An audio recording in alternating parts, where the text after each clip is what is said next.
서울의 밤은 언제나 화려합니다. 한강변을 따라 늘어선 고층 아파트들의 불빛은 마치 이 도시의 번영이 영원할 것 같은 착각을 불러일으킵니다. 불과 몇 년 전만 해도 저 불빛 하나하나가 곧 기회이자 희망이었습니다.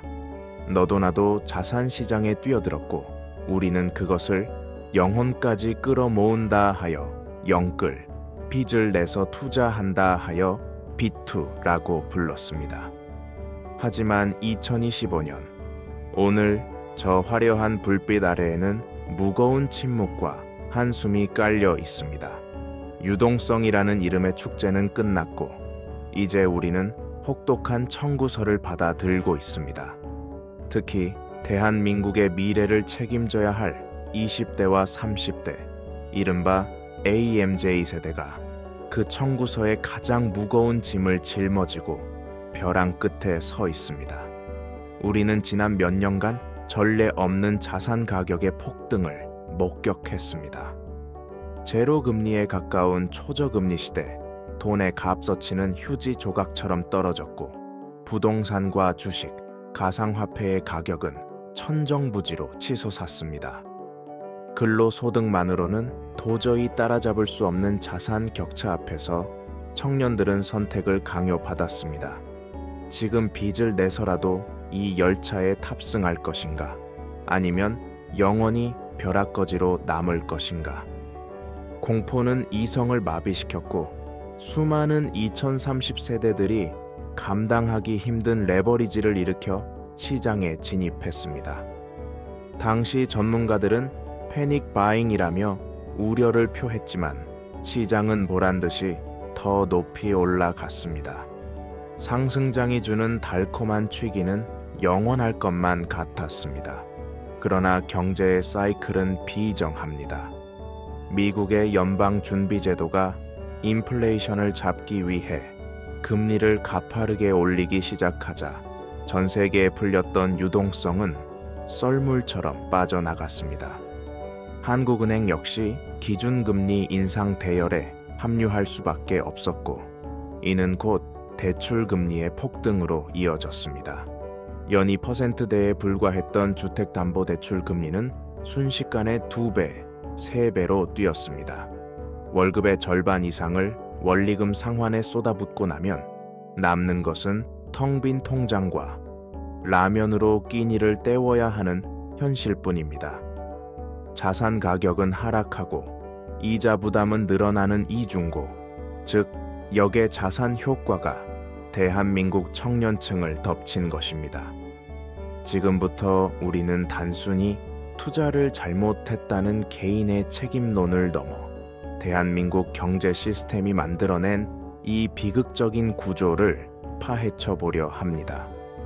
왜 2030 세대는 빚더미에 오를 수밖에 없었는지, 1900조 원에 육박하는 가계부채가 한국 경제의 뇌관이 되어 어떻게 시스템을 위협하고 있는지, 그리고 과거 IMF 외환위기나 글로벌 금융위기와는 질적으로 다른 이번 위기의 본질은 무엇인지 냉정하게 데이터를 통해 들여다볼 것입니다. 이것은 누군가의 실패담이 아닙니다. 자본주의 시스템의 가장 약한 고리가 끊어지는 소리이자 대한민국 경제가 보내는 마지막 경고음일지 모릅니다. 벼랑 끝에 선 2030 세대, 그들의 위기는 곧 우리의 위기입니다. 위기의 징후는 이미 수치로 나타나고 있습니다. 2025년 현재 통계청 자료에 따르면 30대 이하 청년층의 부채 증가 속도는 전 연령대 중 가장 가파릅니다. 특히 주택담보대출, 신용대출, 그리고 마이너스 통장 잔액의 합산 규모는 5년 전에 비해 40% 이상 폭증했습니다. 더 심각한 문제는 이들이 보유한 자산 대비 부채 비율, 즉 LTV, Loan to Value와 DTI, Debit to Income Swap가 위험 수위를 넘어섰다는 점입니다. 금리가 3% 되었을 때 설계된 대출이 6에서 7%대로 치솟으면서 이자 상환 부담은 월 소득의 40에서 50%를 육박하는 가구가 속출하고 있습니다. 이는 금융 선진국에서 일반적으로 위험하다고 판단하는 30% 선을 훨씬 뛰어넘는 수치입니다. 이자율이 급등하면 채무자들은 소비를 줄이고 허리띠를 졸라맬 수밖에 없습니다. 이는 단순한 개인의 어려움으로 끝나지 않습니다. 수많은 청년 가구가 소비력을 상실하면 내수 경제의 핵심 축이 무너집니다. 자영업자와 소상공인들은 매출 감소로 직격탄을 맞고 다시 이것이 금융권의 연체율 상승으로 되돌아오는 악순환의 고리가 형성됩니다. 이미 저축은행과 상호금융권에서는 연체율이 심상치 않게 오르고 있습니다. 한국은행이 발표한 금융안정보고서에 따르면 취약차주, 다중채무자이면서 저신용 또는 저소득인 차주의 상당수가 2030세대에 집중되어 있습니다. 이들의 부실은 전염성이 강해 비우량 자산이 부실화될 경우 금융 시스템 전반의 신뢰도를 빠르게 떨어뜨릴 수 있습니다. 특히 2030세대의 비투는 부동산 시장에 크게 의존했습니다. 이들은 집값은 절대로 떨어지지 않을 것이라는 부동산 불패 신화에 마지막 희망을 걸었지만 고금리 충격으로 인해 아파트 매매 거래량이 급감하고 가격이 조정 국면에 들어서면서 가장 늦게 시장에 진입한 이들의 자산 가치는 급격히 하락했습니다. 대출 원금은 그대로인데 담보 가치가 떨어지는 깡통 전세나 역전세 현상은 이들을 대출금 상환과 보증금 반환이라는 이중의 덫에 가두고 있습니다. 이는 개인의 재무 건전성 문제를 넘어 주거 불안정을 심화시키고 청년 세대의 사회 참여 동력 자체를 상실하게 만드는 구조적인 문제입니다.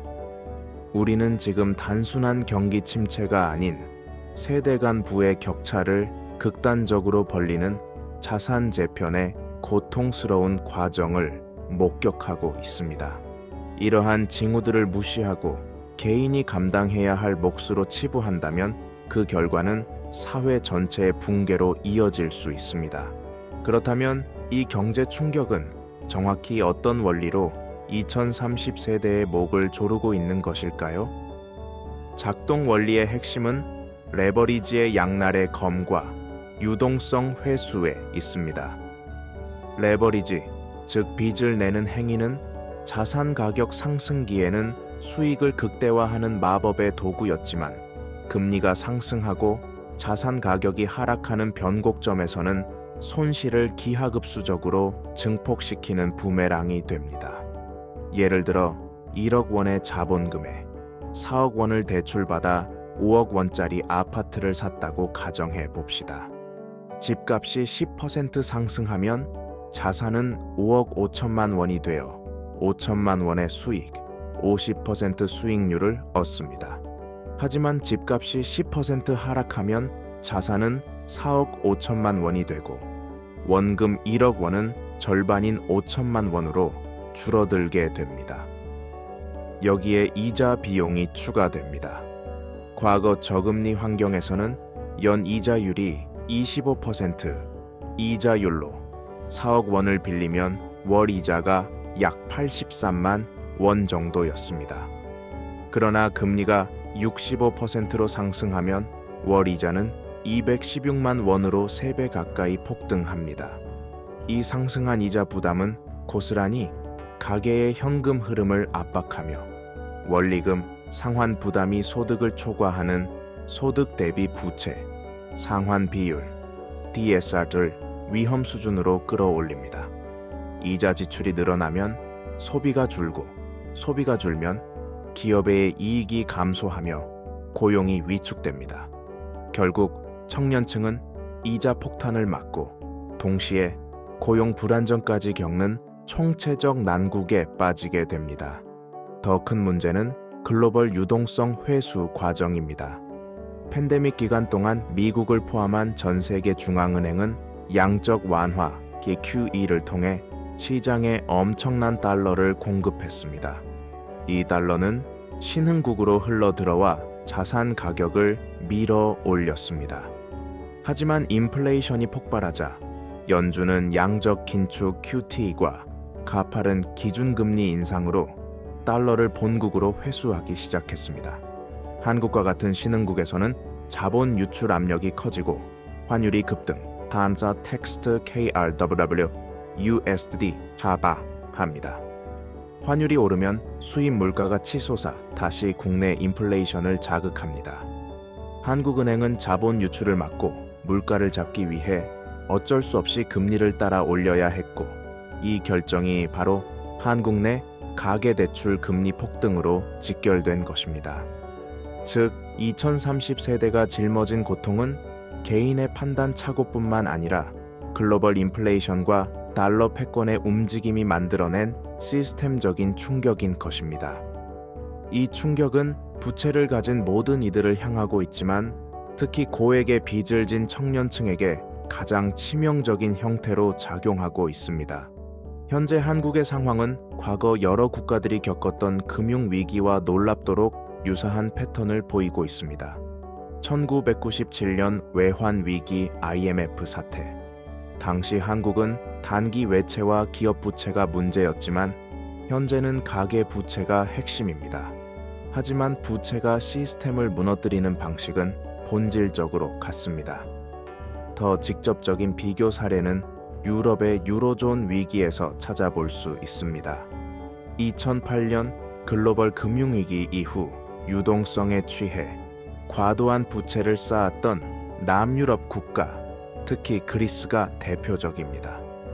그리스는 공공부채였지만 근본적인 문제는 싼 이자에 중독되어 지출을 통제하지 못했다는 점입니다.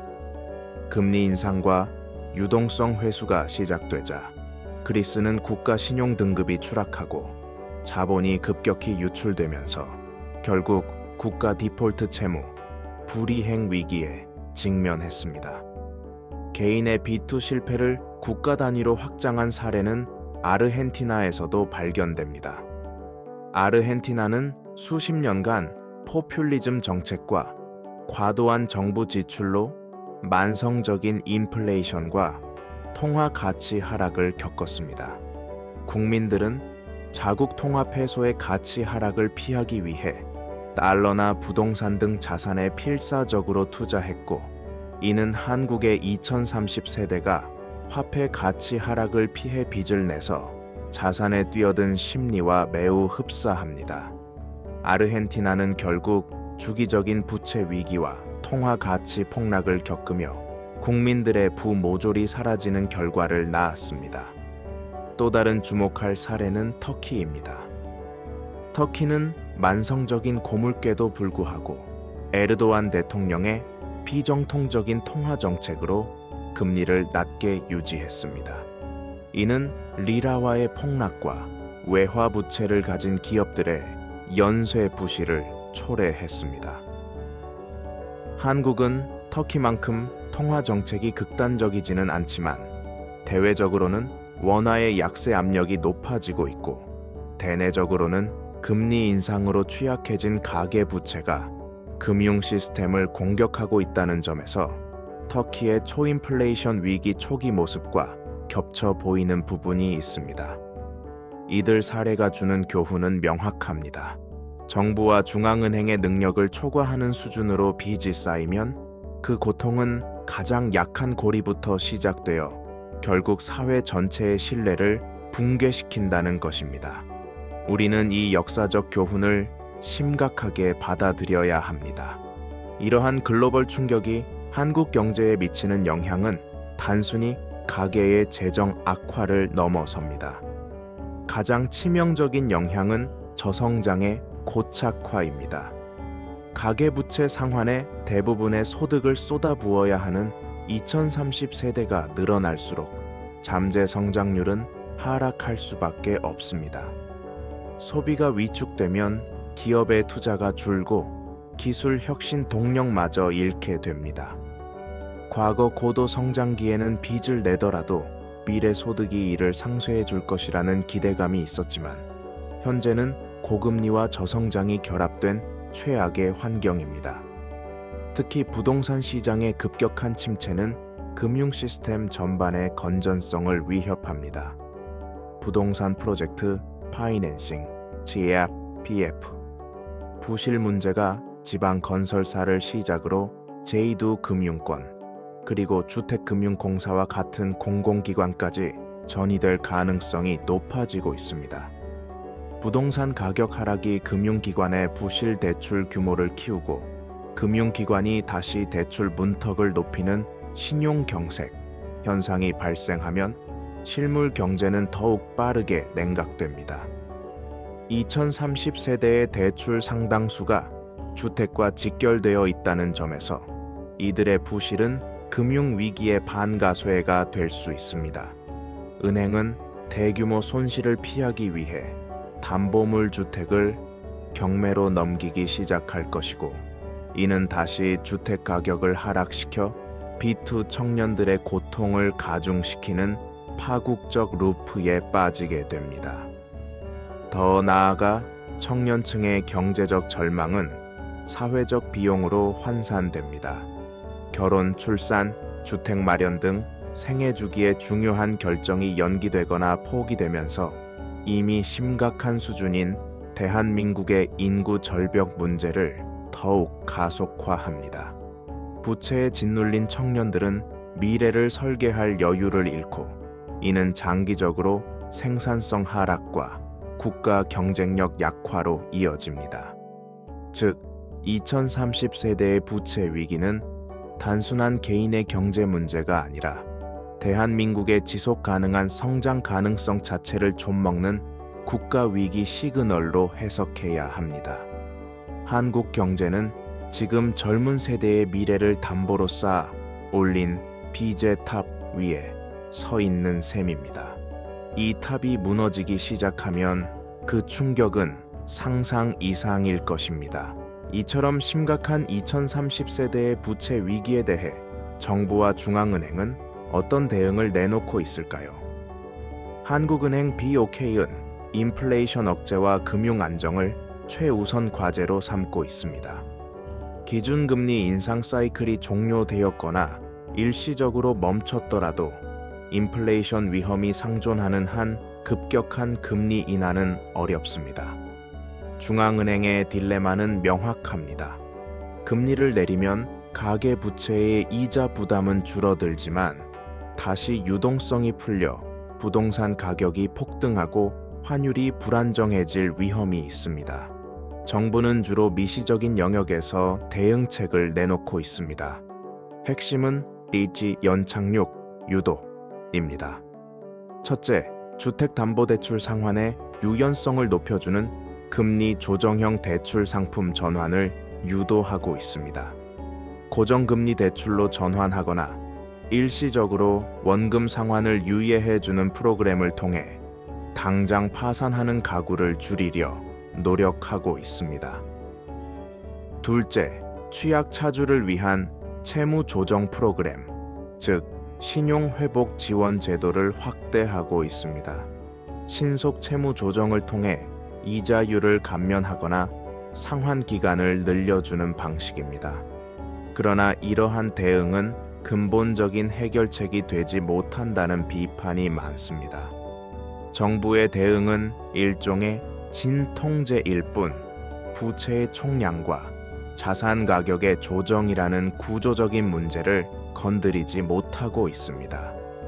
또한 채무 조정을 받은 이들은 장기간 신용등급 하락이라는 꼬리표를 달게 되어 정상적인 경제 활동에 어려움을 겪습니다. 더욱이 정부가 연착륙을 유도하며 부동산 시장의 급격한 하락을 막으려 할수록 고통을 연장시키는 좀비 차주를 양산한다는 지적도 나옵니다. 금리 인하라는 구조적 해법을 사용하지 못하는 상황에서 정부와 중앙은행은 금융 시스템 붕괴를 막기 위해 시장에 개입하고 있지만 그 개입이 도덕적 해이 모럴 하자드를 부추기고 더 큰 거품을 만들 것이라는 우려도 커지고 있습니다. 2030세대에게 필요한 것은 단기적인 숨통 트임이 아니라 근본적으로 노동 소득만으로도 자산을 형성할 수 있는 지속 가능한 경제 시스템의 복권입니다.